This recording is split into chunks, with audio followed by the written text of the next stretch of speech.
காகித புத்தகத்தின் அருகு படிச்சிருவோமா? ஒரு ஆண்மகனின் வழி. ஒரு ஊர்ல ஒரு அழகான குடும்பம். அந்த குடும்பத்துல ஒரு அம்மா, அப்பா, ஒரு அழகான ஆண்மகன், அவனுக்கு ஒரு சுட்டியான தங்கச்சியும் இருக்காங்க.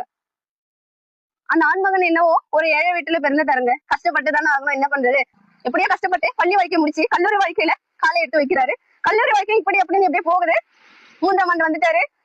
என்சிசில ஒரு ஹையர் அத்தாரிட்டியா இருக்காரு. என்சிசில அப்படி இப்படின்னு தகராறு நடக்குது. அதனால இந்த மாணவரை எல்லாரும் ஒதுக்கி வைக்கப்பட்டார்.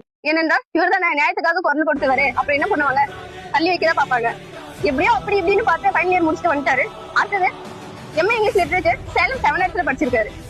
எப்படியோ எம்ஏ லிட்டரேச்சர் முடிச்சுட்டு அவருக்கு ஆர்மி ஜாயின் பண்ணது ரொம்ப ஆசையா. நம்ம இந்தியாவுக்காக சர்வீஸ் பண்ணணும்னு ஒரு தடவை இல்ல 2 தடவை வந்திருக்கு ஆர்மியில இருந்து. ஆனா அந்த வாய்ப்பை தட்டிவிடப்பட்டது. ஏனென்றால் அவர்களின் குடும்ப சூழ்நிலை. அம்மா சொல்லியிருக்காங்க, என் ஒரு பிள்ளையாச்சு உயிர் போச்சுன்னா எப்படி வரும், என் ஒரு பிள்ளைய நான் அனுப்ப மாட்டேன் அப்படின்னு. இல்லனா நீ ஆர்மிக்கு போயிட்டு நான் செத்துரும் அப்படின்னு பிளாக்மெயில் பண்ணிருக்காங்க.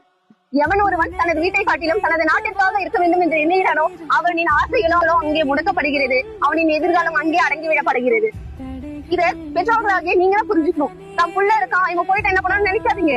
அவன் யாரோ ஒரு ஆளா போகல, ஏதோ ஒரு வேலைக்கு போகல, இந்தியாவுக்காக. அங்க நமது எல்லையில அல்லோலப்படும் மக்களுக்காக அங்கு போராடப்படுகிறார்கள். அவர்கள் நம் இந்தியாவால் மதிக்கப்படுகிறார்கள். ஆனால் அவர்களின் ஆசைகளோ அவர்களின் வீட்டில் தினம் மிதிக்கப்படுகிறது. பெற்றவர்களாகிய நீங்க அவங்களுக்கு உதவி செய்யணும். அவங்களுடைய கனவுகளுக்கு இடராக நிக்காதீங்க. தயவு செஞ்சு சொல்றேன், இந்த ஜெனரேஷன்ல இருக்க பீப்புள் அவங்களுடைய உரிமைகளை கொடுங்க. அவங்களுக்கு அவங்க தப்பா அது இன்னமும் தெரியலங்க. தப்பா போற பிள்ளைங்களுக்கு சப்போர்ட்டா நிக்கிற பேரண்ட்ஸ் ஒரு நியாய வழியில போற மகனுக்கு எதிராக நிக்கிறீங்க. ஏன்னா அவன் உண்மையா இருக்கான், நம்ம நாட்டுக்காக இருக்கான். எத்தனை பேருக்கு இங்க கிடைக்கும் தேசப்பற்றுள்ள ஒரு நல்ல பிள்ளை உங்களுக்கு கிடைச்சிருக்கம்மா, விட்டுறாதீங்க. அவன் என்ன உயர்த்தி பாருங்க. இன்னைக்கு உங்க வழியை குறைக்கணும்னு நினைக்கிறாங்க, நிச்சயமா வருங்காலத்துல உங்களுடைய வழியே இல்லாத ஆக்கிடுவான். அவனுக்கு உதவும்.